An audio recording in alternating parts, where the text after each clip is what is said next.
Welcome to the Fire Rescue Wellness Podcast Spotlight, where we revisit take-home messages and shine a light on previous FRW podcasts in 10 minutes or less. I'm Lex, AZ's right and left-hand woman, and I churn out these mini episodes for her.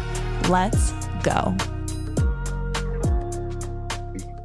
I went to college for 3 years and then got drafted and played some minor league baseball in the Los Angeles Dodgers organization. Played there for about 4 years and then decided I needed to go back to school and graduate.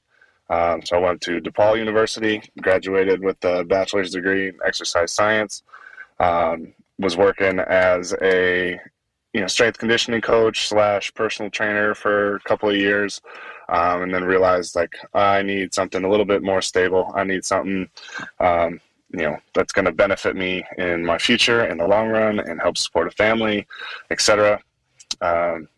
Started asking guys at the gym, that I knew were firefighters, because I had a previous interest in firefighting, even coming out of college, and while I was playing ball, just didn't pursue the education for it at the time. But started asking those guys how they like their jobs, how what it took to be a firefighter, those sort of things. And everyone I talked to just raved about how it was the best job in the world. They loved their job, yada, yada, yada. I'm like, okay, well, start doing some internalization and thinking of, what are my strengths? What can I do? How can I help? How can I, make the world a better place? And basically realize this was my job. This was my calling as well. So, pretty much dove head first and started going to EMT school. And after EMT school, then it was the fire academy. And then right after fire academy became paramedic school. And before I knew it, I had my first job offer, and the rest is history. And Mike is great at what he does. And you know what AZ is not great at? Sports.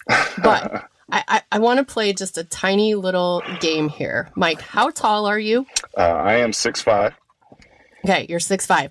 And when you were playing minor league ball, how much did you weigh approximately? When I was playing ball, I was in the realm of 230 to 245. Okay. Or I'm sorry, so 230 to 235. In there. 230 to 235. Okay. Yeah. So a young man who's 6'5" and weighs around 235 would normally play what position? On a baseball field? Yeah. Maybe first base, third base, corner outfield, pitcher, something like that. Uh-huh. Mm-hmm. And what were you? I was a catcher. That blows my mind. 6 feet 5 inches of squatting ass to grass blows my mind. Mm-hmm. We'll get to your Instagram account later, but if you watch this man squat on his exercise demos, it is like a symphony, and it's incredible. He's so tall and he squats so well. Okay. I have ADHD today. It's wow. The cold medicine's got to be the cold medicine. Okay.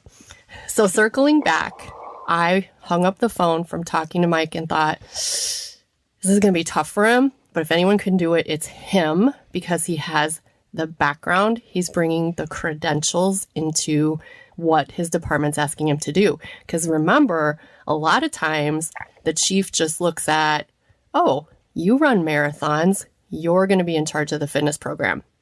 So Mike actually has the credentials, but here's where the magic came in. His department also puts their money where their mouth is. And so let's start digging into how you began building out your program with the support of your department financially. Well, one of the things that, I told them when I took over the fitness program was all right, look, I can't do this alone. No successful program can do it alone. We have 160 some people, on the department. That's a lot for one guy to do who works for 24 hours and then he goes away for 2 days. And I was like, well, so if we're going to do this, we're going to need to, recruit some other people who need to be educated as well. So one, I started reaching out to a few guys who I knew were interested in fitness, who either had backgrounds in it themselves or just exhibited a love for working out and being in shape and all those things. And saw or asked them if they would be interested in learning more, maybe becoming certified in some way. I was researching, different certification courses and things like that. The peer fitness trainer was one that our department went through a few years ago, and that kind of fell through.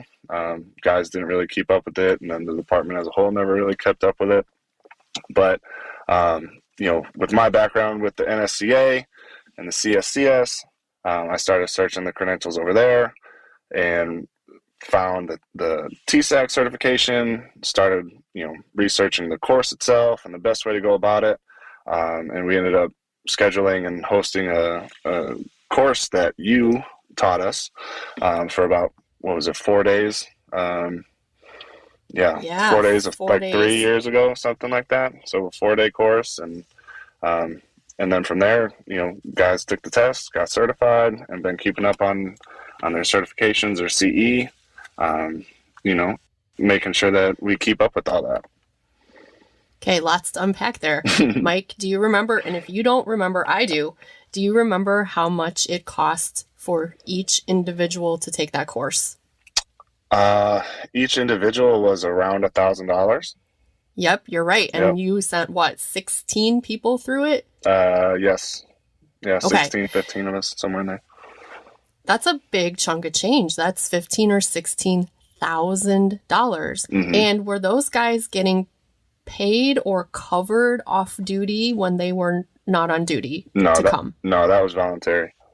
That was on them. Okay. Mm-hmm. So the department dished out a 15 or 16 grand to bring NSCA TSAC facilitator course to your department. Mm-hmm. Now, my listeners, what that includes is the training, it includes the manual, and it includes the ability to challenge the test, and you get a 1-year membership to the NSCA. Mm-hmm. Mike, do you remember how many of your people ultimately challenged and passed the test? 7 of us took and passed it. Okay, so right now, his department has 7 TSAC facilitators, but here's the key. That certification was 3 years ago, mm-hmm. and they have to maintain that certification. Mm-hmm. Tell us how you're maintaining the certification. Well, I make sure that they do their monthly, the free Con Ed that the NSCA provides. So they're all aware of that. And then each year, we've all attended either virtually or physically, we've attended Tactical Annual to help us keep those credentials going. And in case you don't know what Tactical Annual is, that is the yearly training conference for the NSCA. And registration, I think, runs around $450. Mm-hmm. And then they've got hotel rooms, they've got travel. So right now, I'm sure most of you out there are going, holy shit, my department would never go for this. Right? But here's the thing. They're having success.